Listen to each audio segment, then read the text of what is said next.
Why don't you tell me your name and where you live? Okay, my name is Margarita Velarde, and I live in Arizona, Tucsan, Arizona. Okay. And can you tell me a little bit about your life? Where do you want to start? Let's see, we could start from... I know there's so much. We could start from when I was young, like about 13 when my parents got divorced. Okay, tell me about that. So, actually my parents separated when I was 9. And they got back together because of me, because I was daddy's girl. And I didn't take the divorce, the separation well. When I was 13, they finally separated. When they separated, my mom started working. She was a stay-at-home mom. Mm-hmm. And because she started working, she was working during the day out of school, and then she was working a janitor job in the evening. But on the weekends, and then she was also going to school. So then on the weekends, she was getting ready to go out with her friends, leaving me alone. Because my sister, when my parents separated at 13, my sister went to live with her husband, now her ex-husband, and my brother went to live with my dad. So I was left in this humongous house completely by myself. And this was in Arizona? This was in Arizona, yes. Okay. So my parents were constantly fighting. My mom was constantly fighting with my dad because I went to live with my father.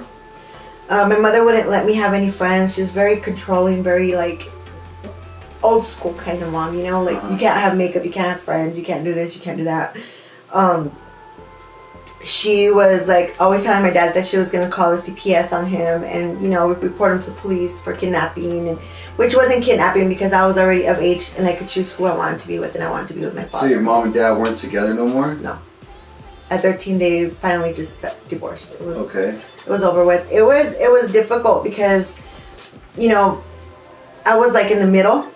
So I was being pulled by one arm and pulled by the other.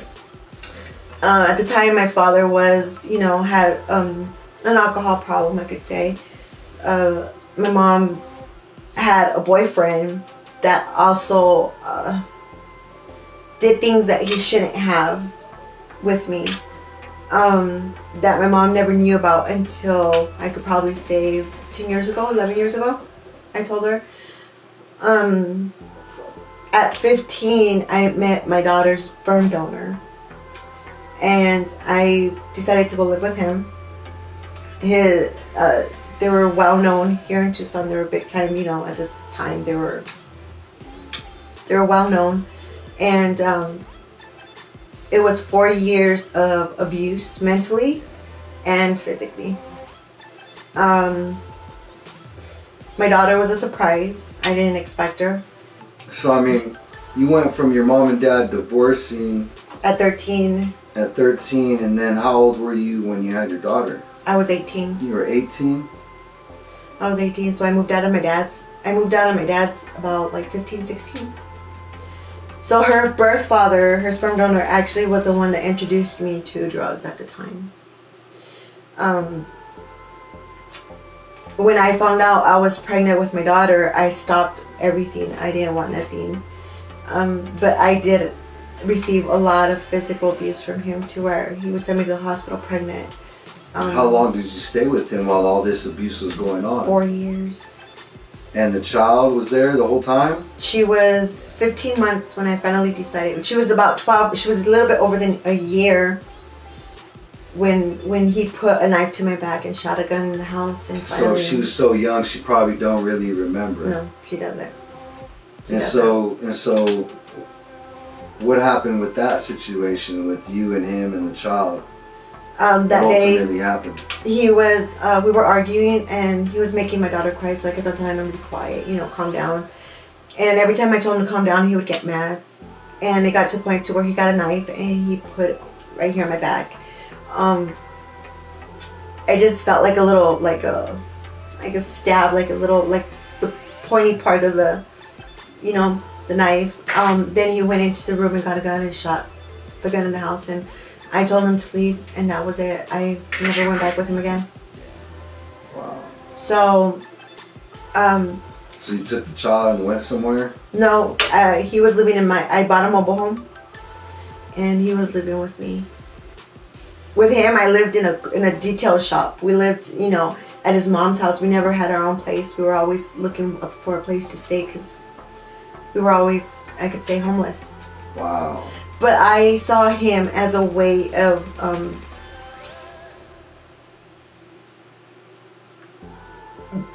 I didn't like see my parents fight all the time to see who was going to keep me, so I saw him as an escape from that, because it was a lot of mental abuse, because I did try to commit suicide at 14 because of that. So any type of relationship is better than no relationship compared to what you came out of. But especially being a girl, and you need to feel loved and nurtured in a way. So you find a man and he ends up being abusive and abuses drugs, and yeah, it goes south real fast. Yes. So tell me more. Go on. So when I left him, his family, his brothers threatened me and everything. I wasn't scared. I didn't show him fear. I knew they weren't going to do anything, so I went on living my life with my daughter. When she was 15 months, I decided to go out with my mom, and that's when I met my now ex-husband, the father of my other 3 children. So my daughter was 15 months when I met him, and my family loved him. My mom and my sister loved him. So because I felt guilty, because I felt like I put my mother through pain when I was going through what I was going through with my daughter's sperm donor. I felt like in order for her to forgive me, I had to live her life. She tried to live her life through me. You understand? I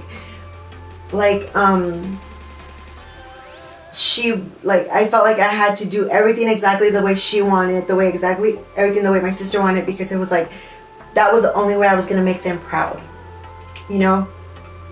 So I did. I married the man that they thought was perfect for me. I became a housewife. I learned how to cook on my own. I learned how to iron. I learned how to be a good housewife. And I did. My ex-husband was not immigrated. So I immigrated him.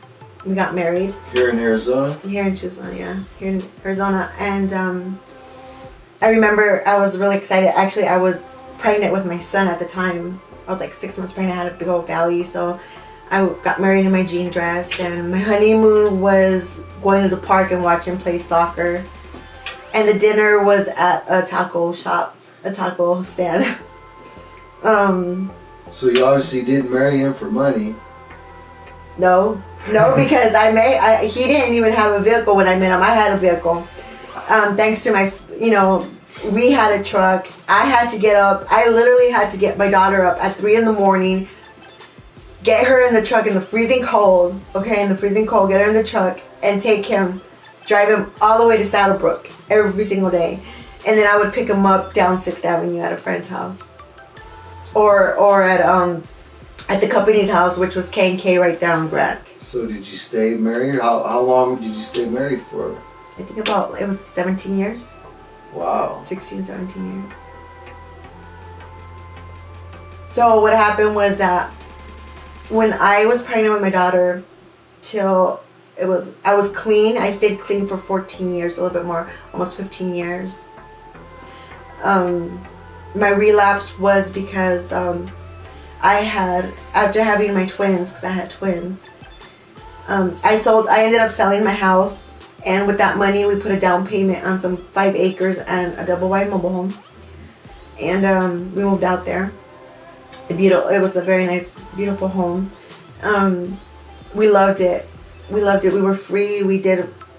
Kids loved it, running outside. They were free to do whatever they wanted out there. No worries about cars passing by or anything. And what happened was that after having my twins were born. The oldest twin was born sick because I guess there was like a blood transfusion when they were born. They were using the same umbilical cord, so when they cut one umbilical cord, the youngest one was sick because when they cut the umbilical cord of the first one, all the stuff that was in the cord, I guess, went to to the youngest one, and she was sick. She banged herself a lot on my hip bones, on my bones, so she was really swollen when she was born. She couldn't open her eyes. And she had some jaundice, I think you call it. So she had to be in the NICU I had them on the 11th of February, and they were in the NICU till like the 26th, towards the end of February. I would get up every morning at 3 in the morning, and I would make my ex-husband lunch. I would take a shower, get my daughter ready, get her ready for school. I would go drop her off at school because she wasn't allowed to get on the bus. He wouldn't let her on the bus. And when I would drop her off at school on the way back, I would turn around and go to my mom's and drop my son off at my mom's, and I would drive 45 minutes to the hospital to be with my twins all day long. While he worked, I would get out of the hospital in the evening. I would go pick up my son and my daughter at my mom's, and I would head home. I did that for like 3 weeks, I think it was. And I ended up getting postpartum depression. Mm-hmm. Sorry. Which I didn't tell anybody about it. It was really bad. Mm-hmm. And then I started having severe like, it felt like contraction, like cysts busting inside, like extra large, like size of a lemon, and they were really big cysts that were popping, and it became endometriosis that ended up almost becoming cancerous, and which caused me to go in and out of the hospital at least twice a week with morphine. That's all they were giving me, is they were giving me morphine. I kept on telling my doctor I wanted to have a hysterectomy because that I was drugged almost the whole entire time.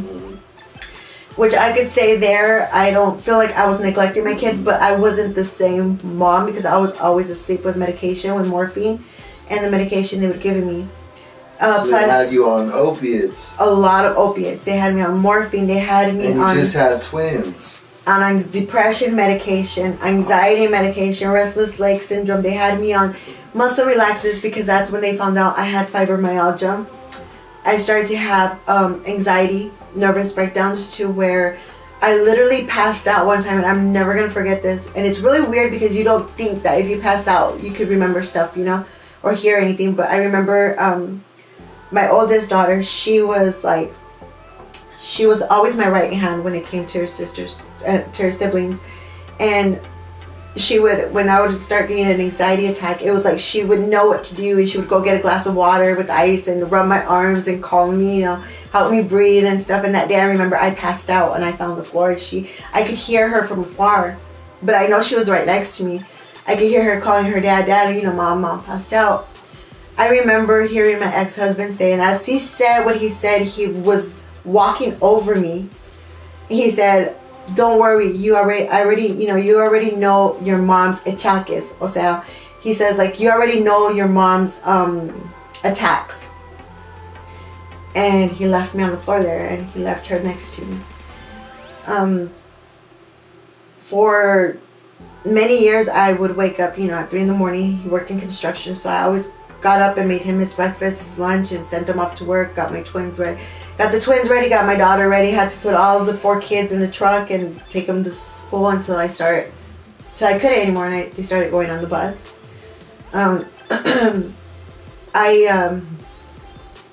My anxiety attacks were really bad. I got tired of going to the hospital, so because I was sleeping a lot. Like I say, I felt like I was not the same mom that I was before. So one time I went to the grocery store, and at the grocery store I ran into an acquaintance that sold drugs. And because I have ADHD, what cocaine does to me, it makes me function like a normal person, you could say. Kind of levels you out. Yeah, so it would wake me up, and I was able to do things around the house. But it wasn't like where I was like all paranoid, all like coked out. Yeah, you know what I mean. So coke has some purity to it. A cocoa leaf. It's meth and a lot of these other drugs that are really. But yeah, you abuse any drug, but any drug that you abuse is not good. Right. Anything, but you know what? It being on morphine twice a week, in and out of the hospital, the medication they had me under, I thought that was a lot worse. I think it is worse than what I was doing. Than prescribing myself my own medication that I thought was good for me. So I ran into this girl and I asked her if she was still selling. She said yeah. I asked her for 20. She gave it to me, and from there, I did it, and I liked that it helped me wake up. It helped me take my kids to school. I participated again. I was participating again in my kids' school. I wasn't using their money. I made sure my kids had everything before I bought my stuff. Before I bought my drug or whatever. I was at the time, I worked for money. I did nails. Right. So whatever money I made for there, if I had enough for something, I would buy my own stuff. Nobody knew for 2.5 years. Mm-hmm. For 2.5 years until I found out that my ex-husband was sexually molesting my daughter, because he ended up adopting her. He ended up adopting her when she was 5 years old. And I took her sperm donor's rights away, and he adopted her. And I gave her her last name to afterwards at 13 start sexually molesting her. I did it. How did you find out about that? My neighbor. What did your neighbor say? How do they know? My daughter told him on the way home from the bus stop. She confessed it to her daughter, and the neighbor told me about it. And my ex-husband had just got snapped. He just had surgery to not have any more kids. And I remember my daughter, he knew when my daughter called me into the room, he knew what was happening, because when I got out, we were cutting up, we were making dinner, we were cutting up vegetables, him and and I remember him grabbing the knife from the table, and I still beat him up. I beat him up. He flew, he ran, he got his truck and he left to Mexico that day. Mm-hmm. There's just something that I know my daughter will never forgive me for, and I will never forgive myself for, because I did something that my own mother did to me, to my daughter, which was, at the time it happened, I called my mother, and my mother's reaction was that, remember, your daughter's going through a phase that she wants attention. She wants attention, and she's going to do whatever she has to do to get that attention, right? So, she's lying about it. Talk to him first, see what happens, see what's going on. Maybe there was a misunderstanding or something, I called my father, and I told my father, and I didn't have any support, I could say. So when the police got there, I asked my daughter to not say anything until I figured out what we were going to do. And that's something I will never forgive myself for, and I know she'll never forgive me as well. So when that happened, who's to say they would have done anything though? Maybe they would have arrested him, maybe not. Well, I did report him 3 times. If she would have told the cops herself. She's had the opportunity to tell the cops many times, and she hasn't. So she's scared. She's very scared. She says she doesn't want to leave her siblings without a father, like she has no father. So when I finally left him, he went to go live at a cousin's house, supposedly on the CPS. So I left him on the 28th of August. In September, my mom moved him into her house. Wow. Okay, so before that, when my daughter was 16, she convinced my ex. She was like, my daughter. See, what happened was that my mom was in a relationship with this guy, okay? And my kids were my mom's eyes. We did everything with my mom. My mom was always with us everywhere we went, okay? So when she meets this guy, she forgets about my kids. So my kids were suffering a lot. They were crying for their grandma and stuff like that. So my kids got close to my front door neighbor. And they were calling them Nana and Tata. And I let them because, you know, I saw them hurt and I saw how happy they were now with my front door neighbors, and I just let them. So when my mom saw that, and my mom saw how close they were, she flipped. And then plus her relationship went downhill with that man, and now she wanted to come back in and act like everything was okay when it wasn't. And that's what upset her. So what she did was, my daughter started to act up at 16. And she said, one day she packed her stuff. She said, I'm moving to my grandma's. I said, no, you're not. And my ex-husband was like, yes, she is. Just let her go. And I'll be like, why? Why are you telling her to go? You know, what's going on here? So she left with my mom. And I remember that day that I told my mom, I turned around and I looked at my mom and straight into her eyes. And I told my mom, I'd rather be dead than before you step another foot in my house. And so she took my daughter. I remember I got very depressed. Mm-hmm. So then I left him on the 28th of August. She moved him in September. November 15th, she called CPS with lies. The day before Thanksgiving of 2014, CPS went to speak to my kids at school. Mm-hmm. And then she was, and then on that day they went to speak to my kids at school. My kids got home from the bus stop. I was already, you know, like I was already by myself, you know. My kids got home saying, Mom, these people went to talk to us at school. You know, I didn't know who they were. And I kind of had to, you know, I'd be like, and at the time I was working at a nail salon doing nails from 10 to 2. And then I would go home, pick up the kids at the bus stop, take them home, you know, feed them, make sure they did their homework, bathe them and everything. And it was either my mom or my oldest daughter that would be at home with them, because I had to go back to work at about 3, but I wasn't getting home until about like 3 in the morning because I was a bartender. And I was a stay-at-home mom, so those were like the easiest jobs I was able to get right away to support, you know, to for my kids and stuff.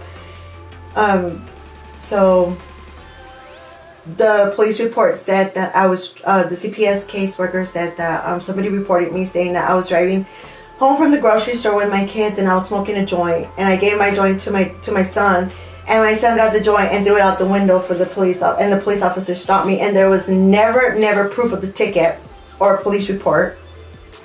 I kept on telling CPS, well, where's the police report? I want to see the police report. They never did. It also said that I was neglecting my kids. I was leaving them by themselves long hours of the night. Well, my twins were 10 and my son was 14, which at 13 you're allowed to be alone with your siblings.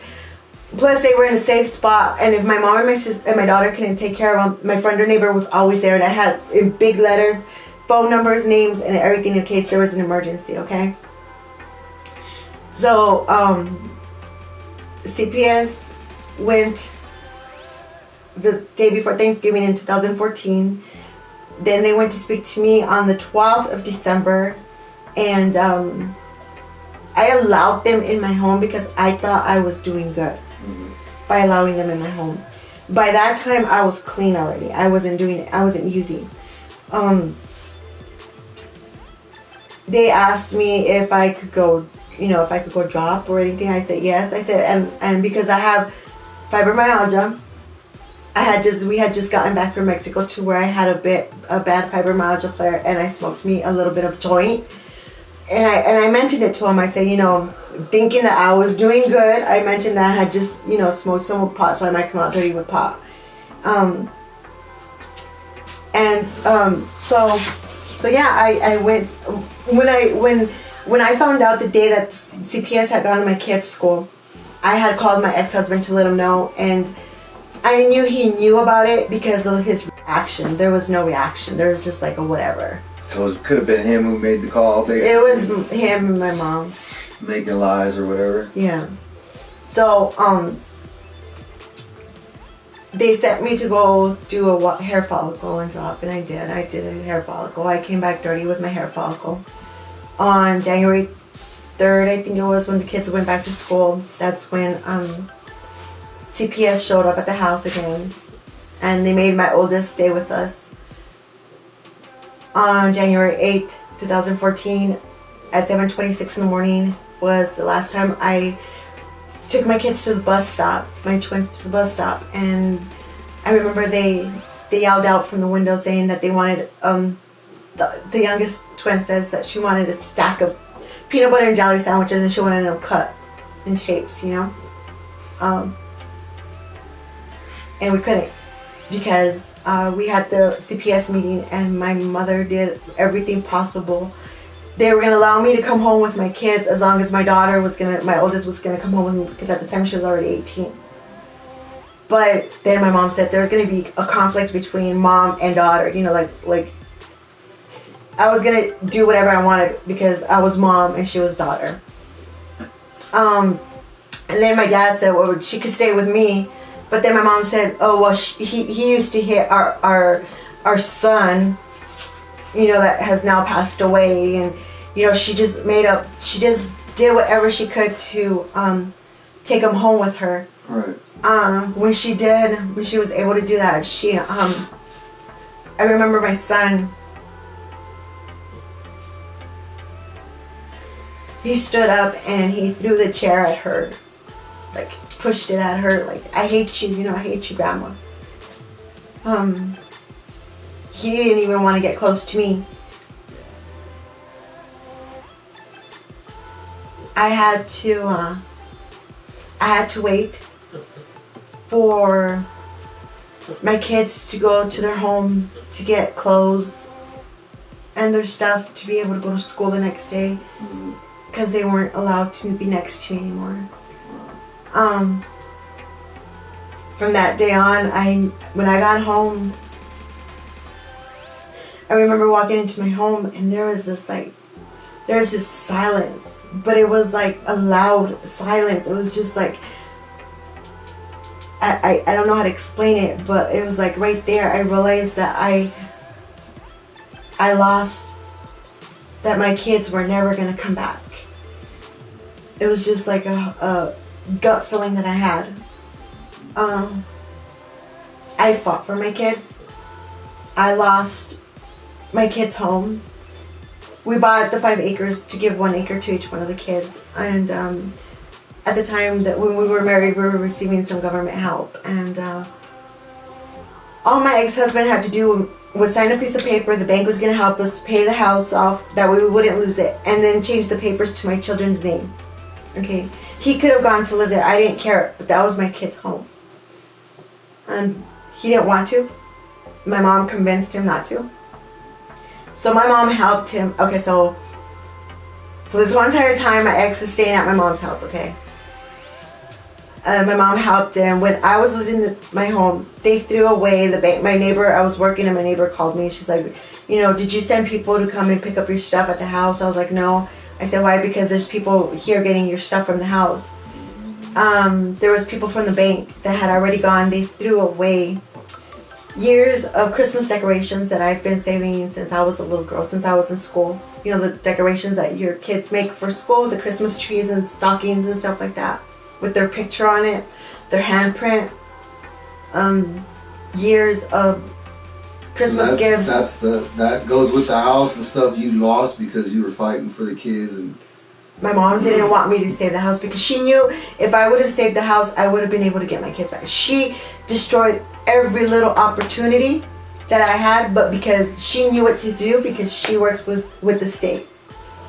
She works with Casa de los Niños. She works with CPS. She works with foster kids, foster care review board or something like that. She probably just called up her friends then. She works with all them. She just called up her friends. She knew what to do. They just burned you up, like they burned up a lot of people that don't like. Yeah. And the thing is that they wanted me to go to the counselors that they wanted me to go to. I said no. I have my own counselor. I'm gonna go get my own counselor. Let me ask you this: since you went through all this, the love you had for your kids when you had your kids, and then the way the love felt when the kids were gone, can you explain that? No. Why not? It's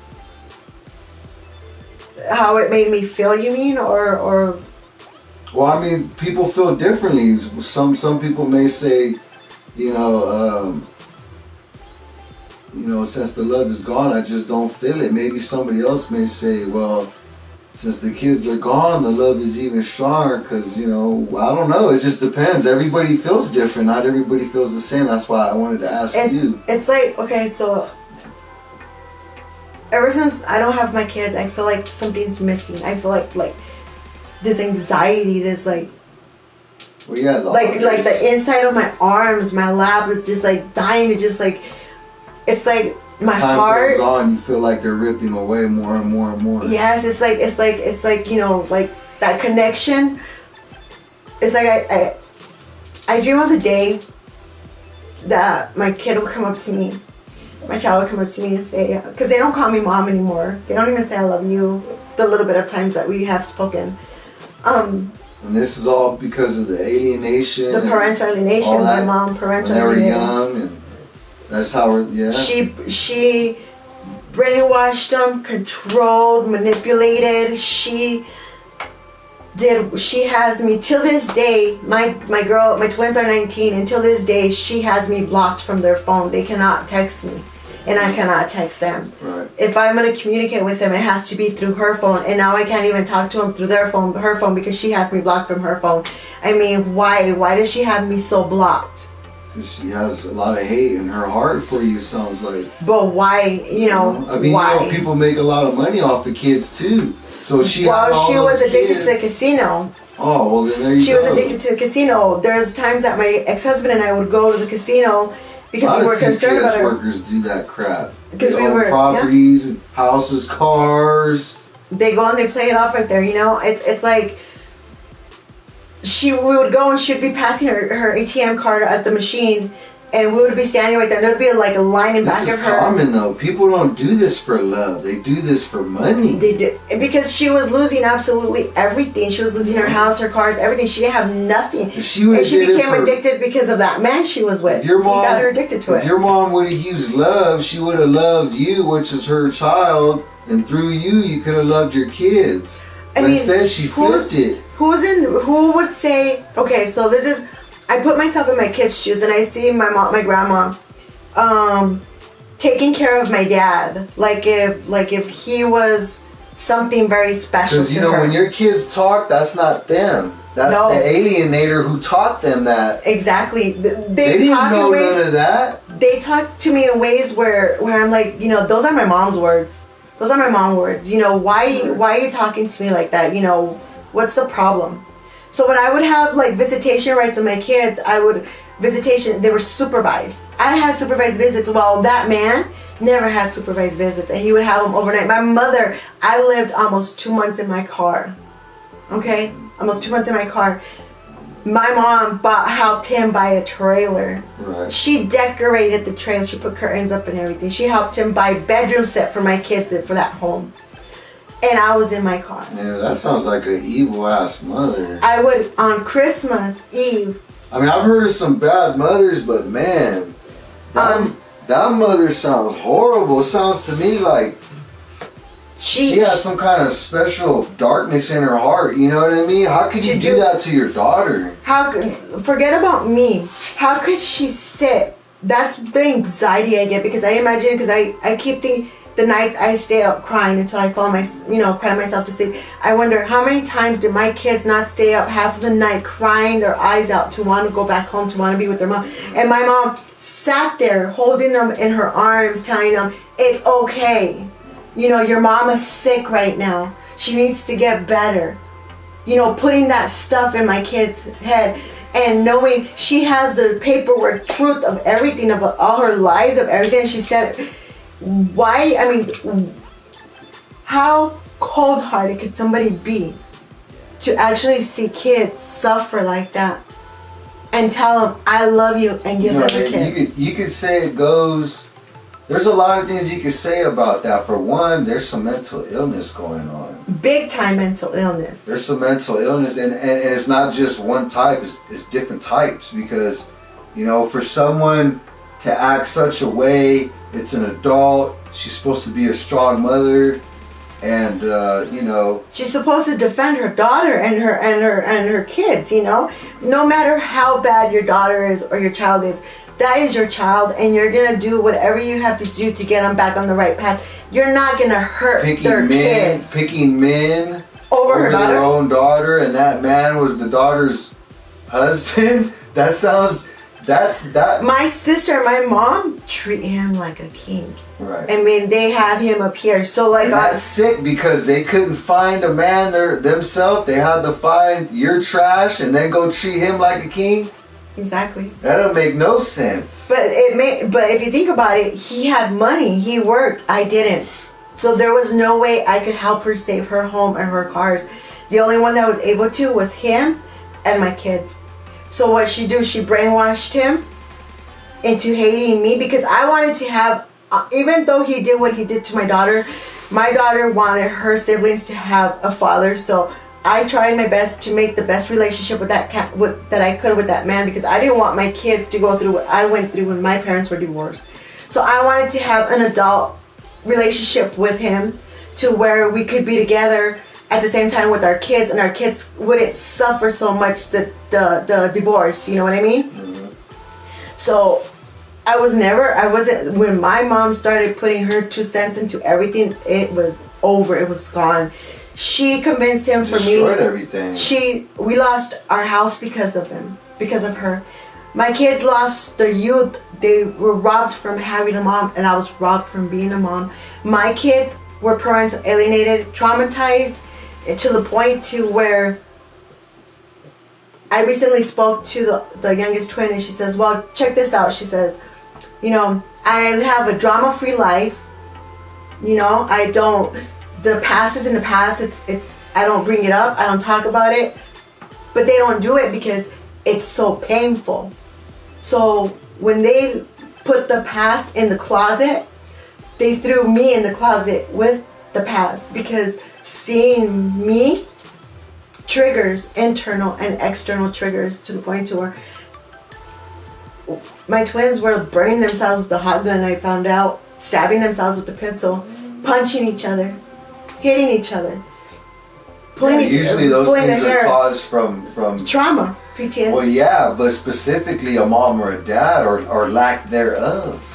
There's women who have kids, and these women are at the nightclubs all the time, and these kids are at home cutting themselves. They're at school cutting themselves. They're in the bathroom cutting themselves, and everybody's pointing finger at the kids.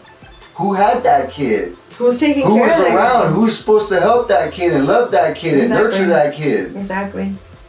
And who failed that kid? That's what happened. That's a social experiment that failed. So now, like, my kids are way older now. Everybody told me, wait until your kids turn 18, they'll come back. So I stepped back because what happened was that when I was going to visits... They're so messed up now. When I was going to visits, my mom couldn't stand seeing my kids in my arms. It's her fear to see my kids around me that she would say, so did you put the dishes in the dishwasher? Did you put the dishes away from the dishwasher? Did you put, the clothes in the washer? She always had them doing some kind of chore when I was there, and they would get mad and they would get scolded. So I couldn't stand it. I couldn't take that they were like slaves. They want exactly. My mom has my kids my mom is like this, okay? She doesn't do anything for herself. She has always had my kids doing everything for her. Mm-hmm. And it was like, it got to a point to where, like, on the 24th, I used to go to the 24th to see them. I would go a couple hours and I would take them their gift, and I had to come home because their dad was going to get to my mom's house. So that man has always sat on my chair at my mother's kitchen table for Christmas with my kids, with my family, and I have spent it by myself here at my house. I would leave from here at 11:30 because it takes about 25 minutes, 30 minutes to get to my mom's, and I would get to my mom's right at midnight. And I have a camel that used to be from the manger from God, the little, I don't know how you say it in English, but that camel, my mom painted it for my grandma. And I got the camel because we used to get baby Jesus, and we used to sing a happy birthday, and we used to, give him a kiss, and he would go in a circle. I used to get the camel, and from my car parked in front of my mom's, I would singing happy birthday by myself in my car while I saw my family hugging each other inside my mom's house. Because I wasn't allowed to be there. And that's the way it was for Thanksgiving, for Mother's Day. I have not spent a Mother's Day with my kids. Why is she so scared for my kids? If she was different, wouldn't she tell my kids, you know what, we're going to go with your mom? You know, if you don't have nothing to hide, why keep my kids away from me? Why parental alienate my kids? Why put hate in my kids? Why did she? That's what I want to see. Why? Yeah. That's what I want to know is why. How could she sit there for night after night after night with my kids crying, wanting to go home, sleep on their own bed, go to the, you know, how could she sit there and just see them crying? How could she just even hold my kids? Like, get the fuck away from my kids. Right. You know, like, get away. Well, you see, now that they're older, you would think they're not going through that no more, exactly, because they go through that when they're younger, but when they're older, everything that she does kind of rubs off on them now. You know what I mean? Mm-hmm. Because she's the one who's nurturing them, and if she's not nurturing them and she's doing the opposite, what do you think happens? You get rebellious kids, like, and they're very rebellious. You know what I mean? Very, very rebellious. They're hateful children. Right. I never, before they were 18, I want to save my kids. Maybe that's why she tried so hard to destroy the values and the family within, because maybe she knew that you would be an explosive mother loving those children, and possibly explosive things could happen, and maybe she didn't want that for you. She was jealous. But why be jealous? There's a lot of wicked people out there. Why? I would think, especially if her friends are with CPS, probably just the money. That's all. That's all it was. My kids like saved slaves. My kids saved her house. Off them. You know, I mean. My kids saved my mom's house. My kids saved my mom's cars. My kids, because of my kids, my mom was able to get her knee surgery. My mom was able to buy herself more vehicles. You know, my mom was able to be, oh, poor old lady, you know, with the white hair, being the perfect grandma because her daughter's a drug addict. You know what, bitch? You know, I'm like, no. So my kids were like, you want to see us, Mom? You come and see us with grandma. But you know what? I couldn't stand my mom breathing in the back of my neck, following my every step. So all this hate that I mean, it seems like a lot of the hate's coming from the mother, but now that all this has happened, it's kind of like you can't beg family to be family. They know they're family. Their blood is in you. Their blood came from you. They call me. I could feel them call me. What it is the hate. You know, I mean, the hate is so strong. They're so angry. They're angry at themselves because of the decision, because they didn't whether stick they want up. to take you out of the equation of being a mother or not, guess what? You're always going to be their mother. And even if you don't see them. Even if they died today, tomorrow, God forbid, you're still their mother, and nobody can take that away from you. They could take your kids away, but that didn't mean that you didn't have them. You still have a heart. Those kids have a heart, and if they're damaged, they still need their mother. And you know what I want to do? I want my kids to give me the opportunity. Like my daughter says, I don't want to talk about the past. Right. Okay, so then I want them to allow me to take out, I have to take out all of that infection they have in that wound, that hurt, that cut, that damaged soul. I need to disinfect it. I want to disinfect it. I want to take out all the hurt, all that anger. I want to do that with love. I want to show them that everything that was taught to them, that they were told, is not true. Right. You know, I want to hug them. I want to put them to bed. I want to, kiss them. And I want to clean that infection out. I just want to clean that wound out. And I want to clean it out. And when I clean it out, I want to just put clean out with peroxide. Put some Neosporin on it, and put a Band-Aid. Right. Put a Band-Aid on it and clean it out every second, every minute, every hour of the day to show until that wound, little by little, is sealed. Because Meanwhile, they can't.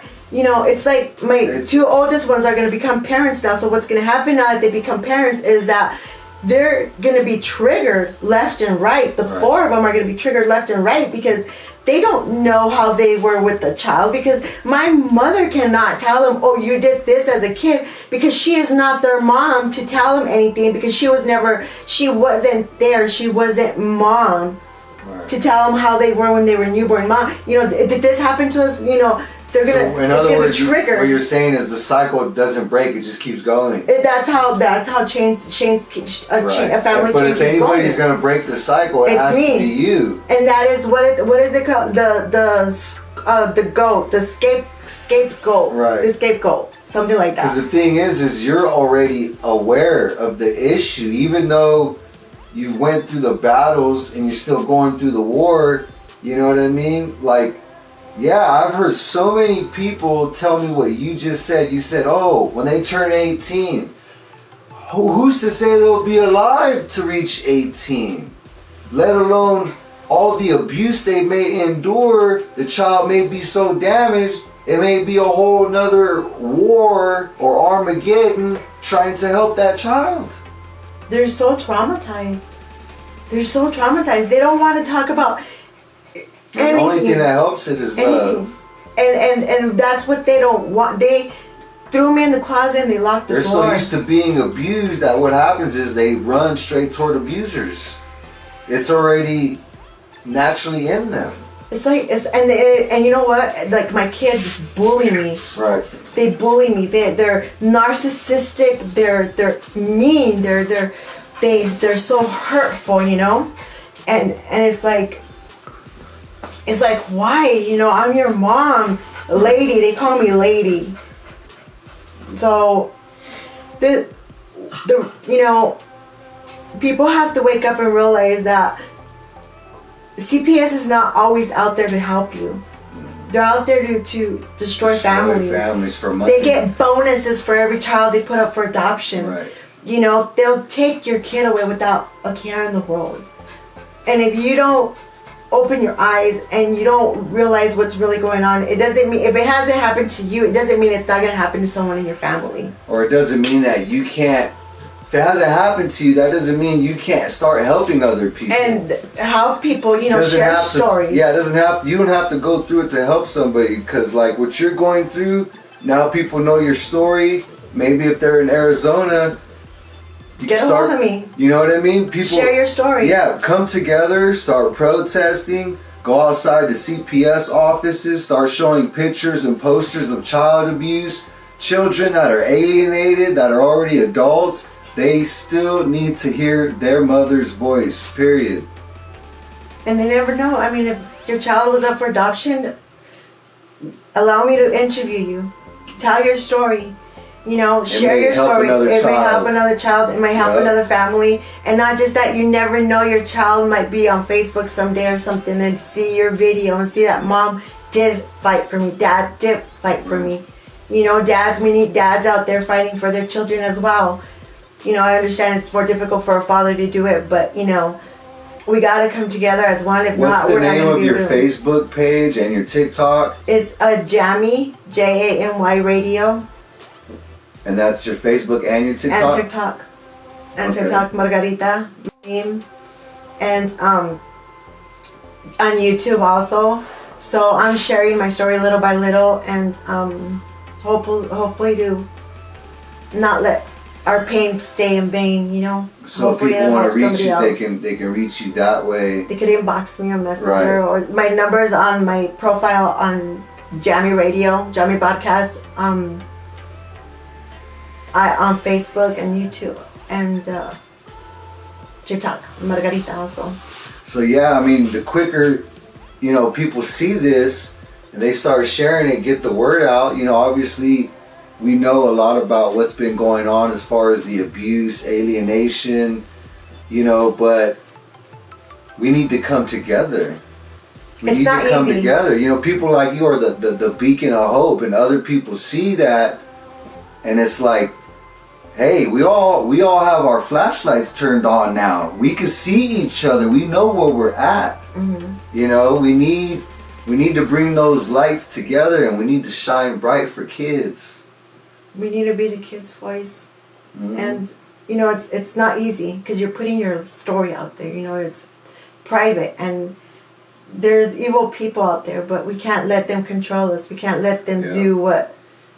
Yeah, the evil is what keeps us down, but the more we move, the more of us, the more we speak out. Yeah, the more love that we combine and we express. There you go. Yeah, the better, you know, explosive things will start happening, you know, for kids, you know, and especially these grown kids, you know. I want to just say that if you are going through a CPS court, make sure you take somebody with you that is going to take notes and hear everything that's going on, because after my case was closed, I realized that I was coming out dirty always for the state, and I never understood why, but in my paperwork I have other people's information, other people's reason why they got their kids taken away, other people's dirty drops that were considered my dirty drop as well. So you got to make sure, you know, these people, like I said, these people aren't out there to help us all. There are parents that, yes, that, you know, maybe are not fit to be parents, but then you have parents like myself that are wrongfully accused. We're prosecuted and sentenced a lifetime without our children, and that's not fair.